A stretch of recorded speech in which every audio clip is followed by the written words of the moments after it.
नमस्कार दोस्तों, स्वागत है आपका मेरी YouTube I D digital lecture by Pradeep Swami sir. आज हम पढ़ेंगे स्टेट का पेपर लेवल 1 जो 2024 में हुआ था।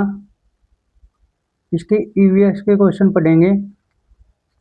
लेवल 1 के ईवीएस के क्वेश्चन पढ़ रहे हैं जो बहुत ही महत्वपूर्ण है।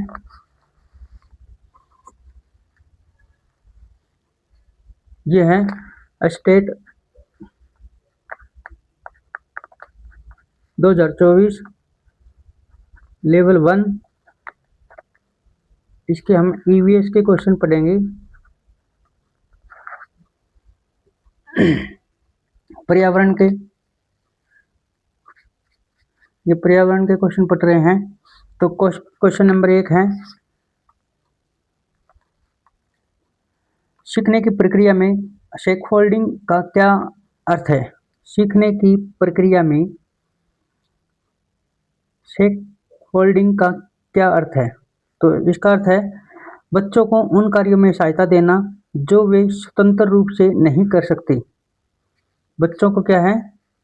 उन कार्यों में सहायता देना जो वे स्वतंत्र रूप से नहीं कर सकते। ये है इसका राइट आंसर होगा दूसरा। ये किसने कहा था? स्टेक होल्डिंग ने कहा था कि बच्चों को उन कार्यों में सहायता देना जो वे स्वतंत्र रूप से नहीं कर सकते, खुद नहीं कर सकते, उन कार्यों में उनकी सहायता करना। स्टेक होल्डिंग ने कहा था ये। नेक्स्ट क्वेश्चन है 122, सीखने की प्रक्रिया जितना संभव हो सके आनंददायक होनी चाहिए और कठिन नहीं। ये किसने कहा था कि जो सीखने की प्रक्रिया है वो संभव हो सके आनंददायक होनी चाहिए, कठिन नहीं होनी चाहिए वो। तो ये किसने कहा था? ये कहा था जॉन डीवी ने कहा था। तीसरा इसका राइट आंसर है सी। नेक्स्ट क्वेश्चन है, डॉल्फिन एक दूसरे को संदेश किस माध्यम से पहुंचाती है? डॉल्फिन होती है, कौन सी होती है डॉल्फिन?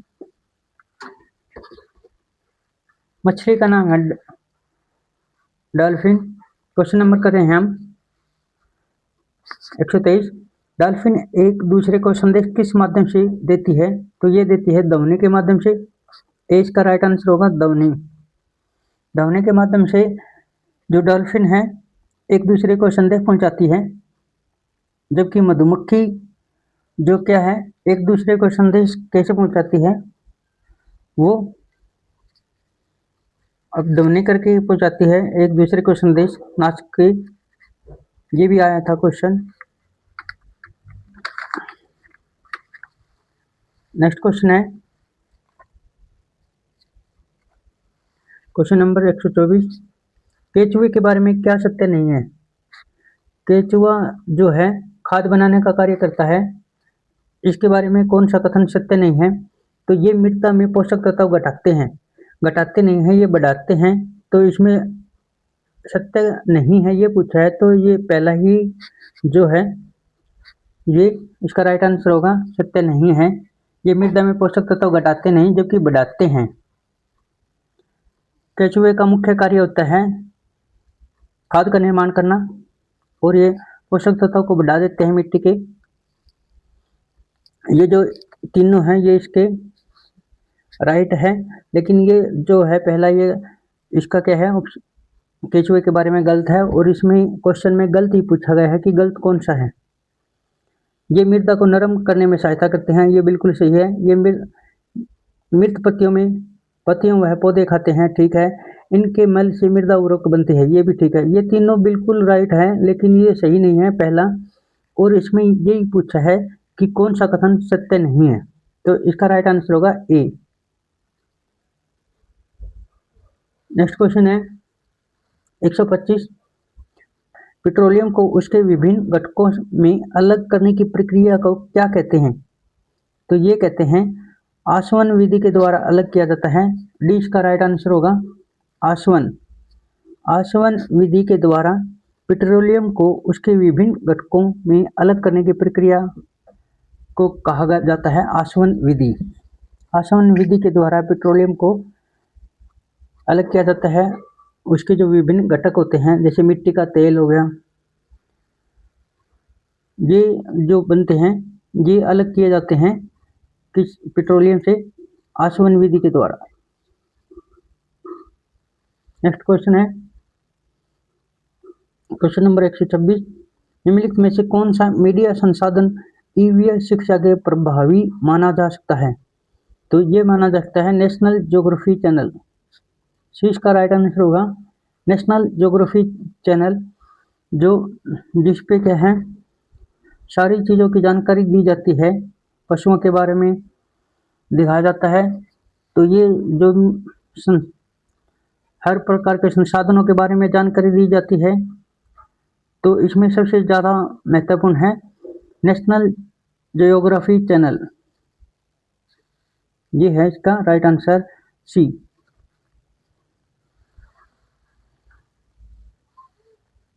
नेक्स्ट क्वेश्चन है 127वां, कौन से अंग भोजन के पाचन में पाचक रस का उत्पादन कर सहायता करता है? तो ये सहायता करते हैं यकृत। कौन सा अंग भोजन के पाचन में सहायता करता है, पाचक रस के उत्पादन करने में सहायता करता है? तो यकृत करता है ये। बी इसका राइट आंसर होगा। नेक्स्ट क्वेश्चन है 128, निम्नलिखित में से कौन सी प्राथमिक स्तर पर ईवीएस शिक्षा की भूमिका नहीं है? ये बताना है हमें कि ईवीएस शिक्षा की भूमिका नहीं है, किसमें नहीं है? केवल सैद्धांतिक ज्ञान प्रदान करना और व्यवहारिक अनुप्रयोगों से बचना।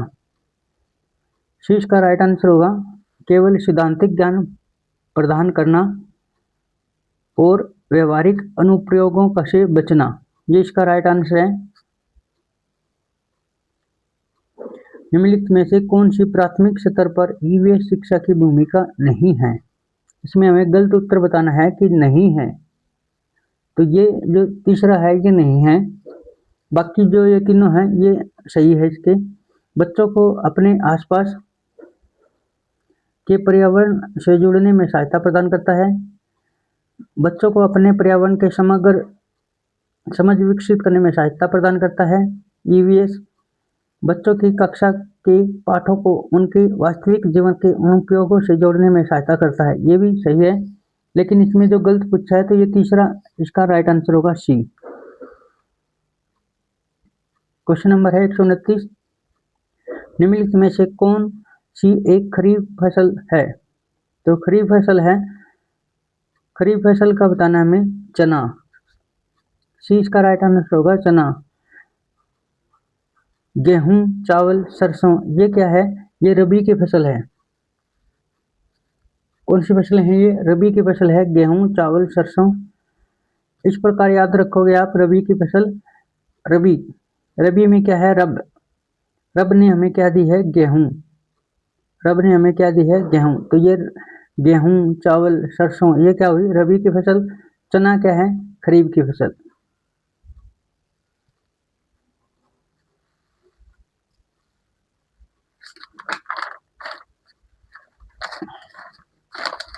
नेक्स्ट क्वेश्चन है 130, क्वेश्चन नंबर है 130वां। इसमें पूछा गया है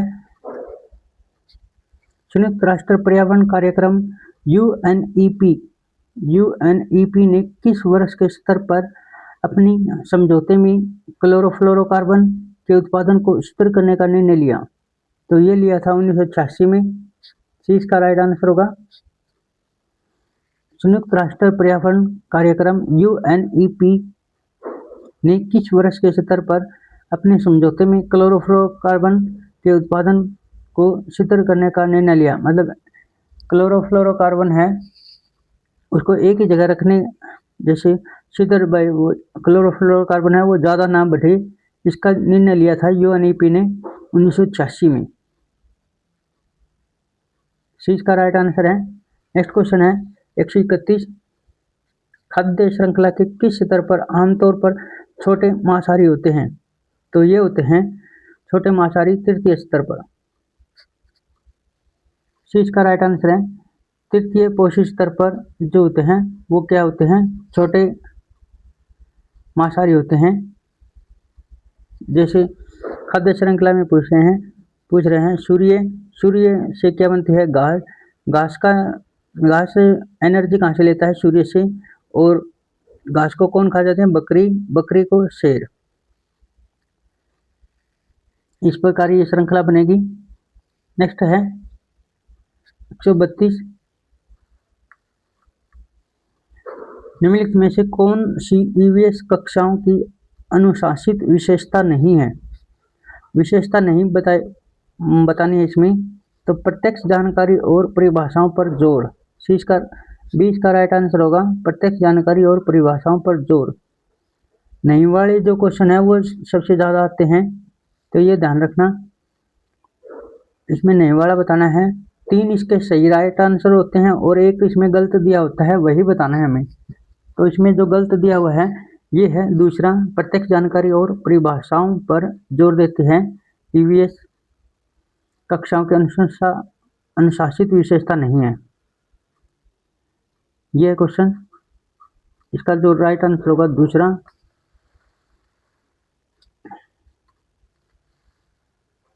नेक्स्ट क्वेश्चन है हमारा 133, निम्नलिखित में से कौन सा कौशल ईवीएस पर्यावरण अध्ययन में मूल्यांकन के लिए व्यापक संकेत के रूप में उल्लिखित नहीं है। तो ये नहीं है स्मरण। डी इसका राइट आंसर होगा, स्मरण इसका राइट आंसर होगा। कौन सा कौशल ईवीएस पर्यावरण में मूल्यांकन के लिए व्यापक संकेतक के रूप में उल्लिखित नहीं है, तो इसका डी इसका राइट आंसर होगा। नेक्स्ट क्वेश्चन है 134वां, निम्नलिखित में से कौन सी सार्वजनिक सुविधा का उपयोग छात्रों के भ्रमण के लिए एक प्रभावी स्थानीय अधिगम संसाधन की तरह किया जा सकता है। तो ये किया जा सकता है संग्रहालय। ये कह रहा है कि 134 में कौन सी सार्वजनिक सुविधा का उपयोग छात्रों के भ्रमण के लिए एक प्रभावी स्थानीय अधिगम संसाधन की तरह किया जा सकता है।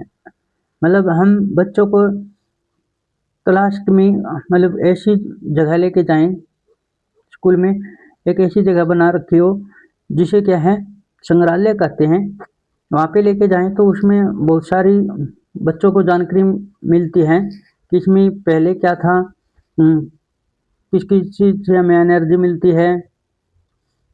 वो ऐसी मतलब क्या है बहुत सारी चीज़ें देखने को मिलेगी बच्चों को। तो उसे पुरानी चीज़ों को रखने की जगह होती है एक संग्रहालय, तो उसको क्या बोलते हैं, संग्रहालय बोलते हैं। 20 का राइट आंसर होगा।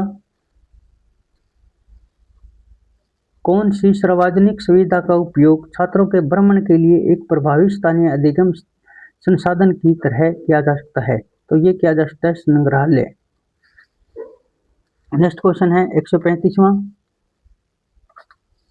अंडमान द्वीपों के जंगलों में कुछ जनजातियों ने जानवरों के असामान्य व्यवहार में से सुनामी का अनुमान लगाया। यह सुनामी भारत में कब आई थी?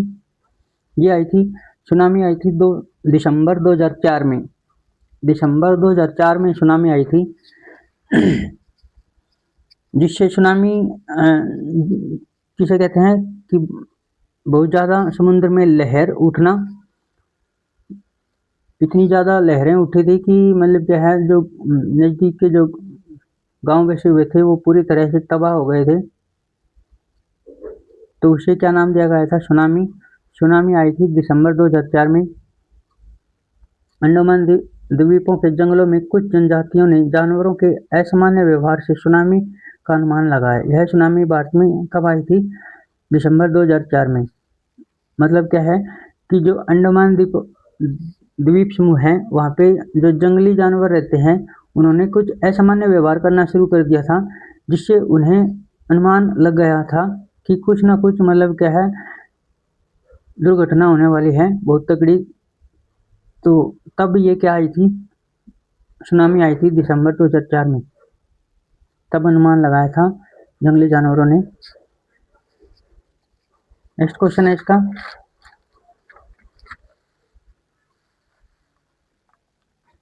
क्वेश्चन नंबर है 136, निम्नलिखित में से कौन सा ईवीएस पर्यावरण अध्ययन में मूल्यांकन के लिए विद्यार्थी के अनुभवों की अभिव्यक्ति का संकेत नहीं है? नहीं बताना है तो ये नहीं है अनुमान। डी इसका राइट आंसर होगा अनुमान। अनुमान जो दिया है वो इसमें गलत दिया हुआ है, तो इसका गलत पूछा है तो ये अनुमान इसका राइट आंसर होगा डी। चित्रकला, शारीरिक गतियां, रचनात्मक लेखन, ये तीनों सही है। हमें ये बताना था कि कौन सा ईवीएस पर्यावरण अध्ययन में मूल्यांकन के लिए विद्यार्थियों के अनुभवों की अभिव्यक्ति का संकेतक नहीं है, तो इसका राइट आंसर होगा अनुमान। नेक्स्ट क्वेश्चन है 137वां। पुराने आचार पर कभी कभी दिखाई देने वाले सफेद रुई जैसे पदार्थ का कारण क्या है? कभी कभी क्या है, पुराना जो अचार हो जाता है उस पे जो रुई जैसा दिखाई देता है सफेद सफेद, वो क्या होती है, फफूंदी होती है। वो किसके कारण लगती है? नमी के कारण, कवक वृद्धि के कारण। बीच का राइट आंसर होगा अचार में क्या है, बहुत ज्यादा नमी आ जाना, जिसमें क्या है कवक जो होते हैं, कवक की संख्या में वृद्धि हो जाती है, तो उसके कारण जो बनती है वो फफूंदी बनती है, रुई के जैसी सफेद सफेद दिखाई देने लगती है, तो वो बनती है नमी के कारण, कवक में वृद्धि होने के कारण। 137 का बीच का राइट आंसर होगा। नेक्स्ट क्वेश्चन है 138वां। निम्नलिखित में से कौन सी ईवीएस की विशेषता नहीं है? ईवीएस की विशेषता नहीं है ये बताना है, तो यह शिक्षक केंद्रित है, ये इसकी विशेषता नहीं है। यह शिक्षार्थी केंद्रित है, यह संरचनात्मक है, यह कई विषयों को एकीकृत करता है, तो इसका जो गलत दिया हुआ है ये शिक्षक केंद्रित नहीं है, पहला ही इसका राइट आंसर होगा। नेक्स्ट क्वेश्चन है 139। 4 चरण जिनका पालन करके गतिविधियां आधारित अधिगम का अभ्यास किया जा सकता है वो कौन सा है? ए, सी, बी और डी। पहले ए योजना बनाना, फिर क्या है प्रक्रिया पर विचार करना, पहले ये आएगा, फिर प्रक्रिया पर विचार करना, फिर आएगा बी गतिविधि करना, तीसरा, और इसका आएगा फिर चौथा सुधार करना। पहले आएगा योजना बनाना, फिर आएगा योजना बनाकर उस पर विचार करना, फिर आएगा गतिविधि करना, और फिर आएगा उसमें सुधार करना, क्या क्या कमी रह गई वो सुधार करना। तो इस प्रकार ये 4 चरण बनेंगे इसके। नेक्स्ट क्वेश्चन है 140 140वां क्वेश्चन। शिक्षण अधिगम प्रक्रिया में अधिकतम संकेतकों की पहचान करने का उद्देश्य क्या है? तो ये है प्रगति को समझने के लिए माता पिता, शिक्षक और बच्चों को एक संदर्भ प्रदान करना। बीच का राइट आंसर होगा। नेक्स्ट क्वेश्चन है 141वां। 12 साल के बच्चों को समुद्र के नीचे जीवन को समझाने के लिए कौन सी मल्टीमीडिया संसाधन सबसे उपयुक्त है? तो ये है एनिमेशन। एनिमेशन के द्वारा बच्चे समुद्र के नीचे जो क्या क्या चीजें हैं उनको देखकर समझने में सहायता मिलती है एनिमेशन के द्वारा। एनिमेशन एक पिक्चर बनाई जाती है जिसमें आर पार दिखाई देते हैं। एनिमेशन मतलब क्या होता है? एनिमेशन एक प्रोजेक्ट होता है जिसके द्वारा मूवी बनाई जाती है, तो ये एनिमेशन के द्वारा बनाई गई जो मूवी है उसको देखकर बच्चे समझने में सहायता मिलती है बच्चों को, समुद्र के नीचे क्या क्या चीजें हैं। तो इसका रहेगा सी, इसका राइट आंसर होगा। नेक्स्ट क्वेश्चन है क्वेश्चन नंबर 142। प्राथमिक स्तर पर ईवीएस सामग्री को व्यवस्थित करने के लिए किस प्रकार की विषय वस्तु का उपयोग किया जाता है? तो ये किया जाता है प्राथमिक स्तर पर पाठ्यक्रम आधारित विषय वस्तु जैसे भोजन, आवास, पानी। सी इसका राइट आंसर होगा प्राथमिक स्तर पर ईवीएस सामग्री को व्यवस्थित करने के लिए, मतलब ईवीएस जो सामग्री होती है, पर्यावरण की जो सामग्री को व्यवस्थित करने के लिए किस प्रकार की विषय वस्तु का उपयोग किया जाता है? तो ये किया जाता है पाठ्यक्रम आधारित विषय वस्तु, जैसे भोजन, आवास, पानी आदि। सी इसका राइट आंसर होगा। नेक्स्ट क्वेश्चन है 143 143वां, कक्षा में सीसी को लागू करने का पहला चरण क्या है? तो पहला चरण है सी इसका राइट आंसर होगा अपेक्षित शिक्षण के बिंदुओं, उद्देश्यों की पहचान करना। अपेक्षित सीखने के बिंदुओं, उद्देश्य की पहचान करना। अपेक्षित सीखने के बिंदुओं, उद्देश्य की पहचान करना क्या है? सीसीई को लागू करने का पहला चरण होगा। नेक्स्ट क्वेश्चन है 144वां, 144वां जो क्वेश्चन है वो है बांस नृत्य, जैसे आमतौर पर चिरावा कहा जाता है, किस भारतीय राज्य का पारंपरिक नृत्य है? तो ये है मिजोरम। मिजोरम जो है बांस नृत्य जैसे आमतौर पर चिरावा कहा जाता है, किस भारतीय राज्य का पारंपरिक नृत्य है? तो ये है मिजोरम। सी इसका राइट आंसर होगा। नेक्स्ट क्वेश्चन है 145वां, निम्नलिखित में से कौन सी पर्यावरण अध्ययन के संदर्भ में विस्थापन और पुनर्वास पर बच्चों में चर्चा के लिए उपयुक्त नहीं है? तो ये नहीं है। सी इसका राइट आंसर होगा बच्चों को विस्थापित लागू द्वारा सामना की जाने वाली समस्याओं को नजरअंदाज करने के लिए कहना। ये इसका बिल्कुल राइट आंसर होगा सी। नेक्स्ट क्वेश्चन है 146वां, शिक्षा का संदर्भ में सीसीई का क्या अर्थ है? हमें सीसीई का अर्थ बताना है। तो सतत एवं व्यापक मूल्यांकन, सतत एवं व्यापक मूल्यांकन, ये इसका राइट आंसर है, सतत एवं व्यापक मूल्यांकन। सी इसका राइट आंसर होगा। हिंदी में ये कहते हैं सतत एवं व्यापक मूल्यांकन, सीसीई। सीसीई।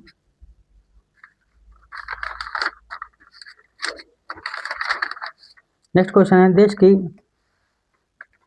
147वां, देश के किस भाग में झूम खेती प्रसिद्ध है?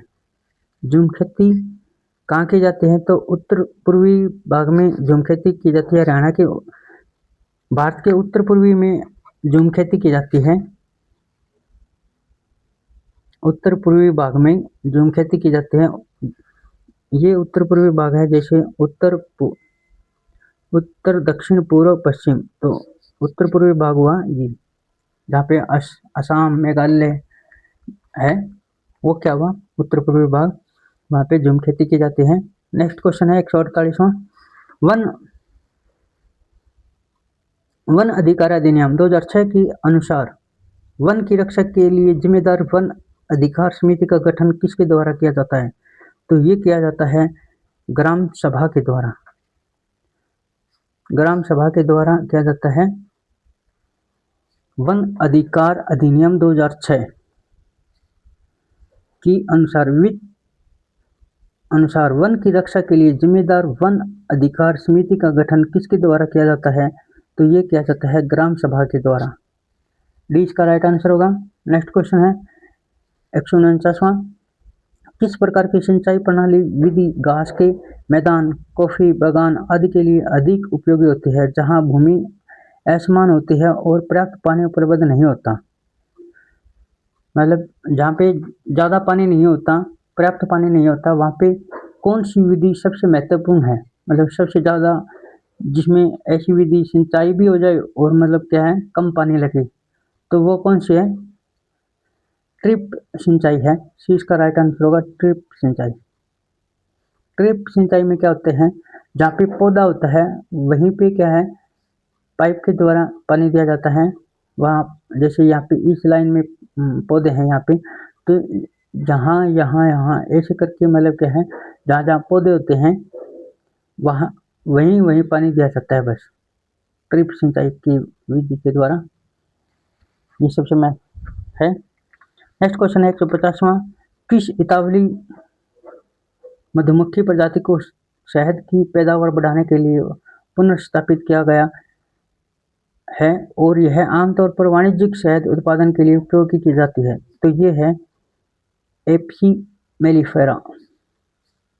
इसका राइट आंसर होगा एपी मेलिफेरा जो है ये इसका राइट आंसर है।